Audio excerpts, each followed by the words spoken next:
அனைவருக்கும் வணக்கத்தை தெரிவித்துக் கொள்கிறேன். இன்றைய தினம் சுதந்திர தினம், 79வது தினம் விழா.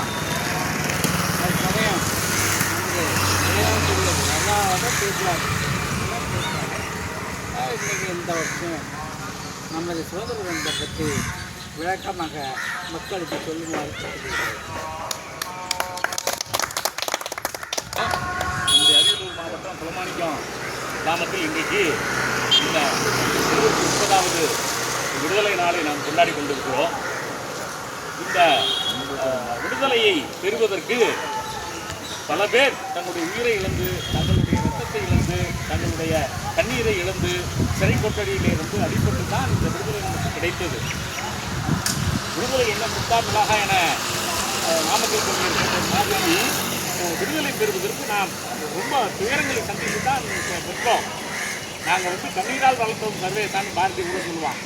அப்படி பல பேர், பல நூறு பேர் இந்த விடுதலைக்காக போராடி இருக்கிறார்கள். ஒரு முறை நேரவர்களிடம் விடுதலை பெற்றது கேட்டபோது, யார் யாருக்கு ஓட்டு உரிமை இருக்குது, இங்கிலாந்து பெண்களுக்கு உரிமை இல்லையே என்று கேட்டபோது அவர் சொன்னார், 21 வயது முடித்திருந்தால் போதுமானது, ஆண்கள் பெண்கள் எல்லோருக்கும் நாங்கள் ஓட்டு உரிமை பெறுவோம். ஒரு பிரிட்டன்காரர் கேட்டார், எங்கள் ஊர்லேயே நாங்கள் என்ன பெண்களுக்கு ஓட்டை ரொம்ப தாமதமாக தான் கொடுத்தோம், நீ எப்படி நம்ம பிறந்திருந்தால் போதுமானது, இந்த நாட்டை ஒருவன் குடிமகனாக இருந்தாலே அவனுக்கு வாக்களிக்க உரிமை இருக்கிறது. இந்த வாக்களிக்கிற உரிமை தான் நம்மை போன்ற விளிம்பு நிலையில் இருக்கிற மக்களை மேலே உயர்த்தியது. ஆட்சியாளர்களை உருவாக்குகிற அப்போ அதிகாரம் என்பது மக்களை நோக்கி வந்தது. முன்னாலே இங்கே இந்தியர்களும் நாயும் நுழையக்கூடாது என்று போர்டு வைத்திருப்பார்கள் பிரிட்டிஷார் காலத்தில். நீங்கள் ஒரு முக்கியமான கண்ணில் இந்தியர்கள் நுழைய விட முடியாது. அப்போ அந்த அளவு ஒரு அடிமைத்தனம் இருந்துச்சு. இன்னைக்கு நாம் சுதந்திரமாக மக்கள் நலத்துக்காக எந்த திட்டமும் அரசாங்கம் போடாது. வரி பல விதங்களில் வாங்கினார்கள். வரியை மொத்தமாக அவர்கள் இந்தியாவுக்கு எடுத்து சென்றார்கள். இப்போதுதான் நாம் செலுத்துவதை பற்றி நமக்கே கிடைக்கிறாங்க. ஜிஎஸ்டியாக இருந்தாலும் எந்த வரியாக இருந்தாலும் அது ராணுவத்துக்கு ஒரு குறிப்பிட்ட பகுதி ஒரு மக்களுக்கு பயன்படுகிறது. மற்ற திட்டங்கள் இன்றைக்கு வருகின்றன என்று சொன்னால் அதற்கு அடிப்படையாக இருக்கக்கூடிய இந்த ஜனநாயகம், இந்த விடுதலை இன்னைக்கு நம்முடைய சுற்றிலுக்கூடிய நாடுகளில் கூட அந்த விடுதலை அந்த அளவுக்கு இல்லை. ஆனால் நண்பர்கள், இன்னைக்கு ஒரு பெரிய சிக்கல் இருக்கிறது. நடுநிலைமையாக இருக்க வேண்டிய சில அமைப்புகள் கூட ஒரே நாள் 75 லட்சம் வாக்காளர்களை நீக்குவது, 1 கோடி வாக்காளர்களுக்கு ஓட்டுரிமை இல்லை என்பது என்கிற மாதிரியான போக்கு இருக்கிறதே. நாம் இந்த விடுதலைக்கு உயிரை ஊற்றுவதை நினைக்கிறது வைத்திருக்கிறார்கள். மக்கள் ரொம்ப விழிப்புணர்வோடு இருக்க வேண்டும். ஒரு காலத்தில் நம்முடைய தலைவர்கள் எல்லாம் தந்தை பெரியார் உட்பட கல்லூரியில் மறியலேருந்து இத்தனைக்கு அவர் திராவிட தனியாக தோற்றுவித்தவர்.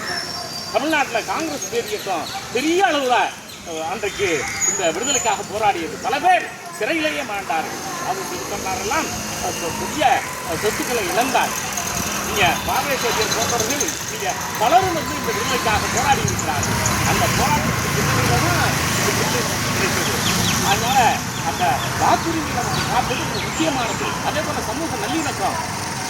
நீங்கள் இந்த நாடு விடுதலை பெற்ற போது, பாகிஸ்தானும் பிரிந்த போது லட்சக்கணக்கான பேர் கொல்லப்பட்டார்கள். 1942 எப்படி அந்த ஆகஸ்ட் 13ஆம் தேதி ஒயிட் இந்தியான்னு ஒரு மூமெண்ட் காந்தியடிகள் முன்னெடுத்தார். வெளியேறுகிற ஒரு இயக்கம், டூ ஆர் டை, செய்யார் செத்துபடி, இன்னும் விடுதலை நாங்களா செத்துப்போ அப்படிங்கிற அந்த இயக்கம் வந்தபோது ஒரே நாளில் 60,000 பேர் பிரிட்டிஷ் அரசாங்கத்தால் கொல்லப்பட்டார்கள். அதனால இந்த விடுதலை அவ்வளவு எளிதில் வந்துடல. கத்திக்கிட்டு ரத்தமிட்டு வந்ததுலாம் சொல்ல முடியாது. நீங்கள் பல ஊர்களில் தண்டவாளங்கள் வெட்டினார்கள், பிரிட்டிஷாருக்கு எதிராக போராடினார்கள், சிறைக்கோட்டையில் போய் மாண்டார்கள். அப்போ அத்தகைய அந்த விடுதலை போருக்கு பிறகுதான் இந்த விடுதலை இன்றைக்கு வந்திருக்கிறது. நாம் இந்த வாக்குரிமையை இழப்பது என்பது இருக்கிறதே, அது சரியில்லாத ஒன்று. இந்த போக்கு இருக்கிறது சரியில்லை. இன்றைக்கு அரசியல் தலைவர்கள் கூட அப்படி பேசுகிறார்கள். பொதுப்பொருள் அவர்கள் மாறுபடார்கள். இன்றைக்கு காலையில் நான் நாளிகளை பார்த்தேன். இலக்கணம் மறந்துடாதீங்கன்னு ஒரு தலைவர் பேசுகிறார். இது என்ன நியாயம்? நாம் மறந்துவிட்டு ஒற்றுமையாக இருக்க வேண்டும் என்று நினைக்கிறோம். இந்த நாட்டில் இன்றைக்கு ஒரு தேர்தல் வந்தால் கூட இவர்கள் என்ன நினைக்கிறார்கள்? அவன் வெற்றி பெற்றால் 2 சதமான முடிஞ்சு இந்த சமூகத்துக்கு கொடுத்துருவான்னு சமூக வேறுபாட்டோடு பேசுகிற ஒரு போக்கு இருக்கிறது. இதெல்லாம் தவிர்க்கப்பட வேண்டும். முன்னால் இருக்கிற அரசியல் செய்யக்கூடாது. நாம் பொதுமக்களாகிய நாம் ஒன்றிணைந்து இது போன்ற ஜனநாயகத்துக்கு எதிரான, விடுதலைக்கு எதிரான போக்குகளை முறியடிக்க வேண்டும். அந்த வகையில் நாம் எல்லாம் இன்றைக்கு இங்கே இணைந்திருக்கிறோம். இந்த விடுதலை நாளை நாம் நினைக்கிறோம். நாடுகளை நினைக்கிறோம். இந்த விடுதலை இல்லாமல் இருந்திருந்தால் இன்றைக்கு இவ்வளவு பெரிய வளர்ச்சி வந்திருக்காது. இன்றைக்கு நாம் உலக நாடுகள் மத்தியில் மிகப்பெரிய ஒரு வளர்ச்சியை பெற்றிருக்கிறோம். ஆகையினால நாம் அதை மனதில் கொள்வோம். இந்த நாடு நமக்கு முக்கியமானது. நம்மை விட, நம் குடும்பத்தை விட, நம் தெருவை விட, நம்முடைய ஊரை விட, நம்முடைய மாவட்டத்தை விட, நம்முடைய மாநிலத்தை விட நம்முடைய நாடு இன்றியமையாதது, நாட்டு ஒற்றுமை இன்றியமையாதது என்கிற எண்ணத்தோடு இருப்போம். அனைவருக்கும் 79வது விடுதலை நாள் வாழ்த்துக்கள். நன்றி.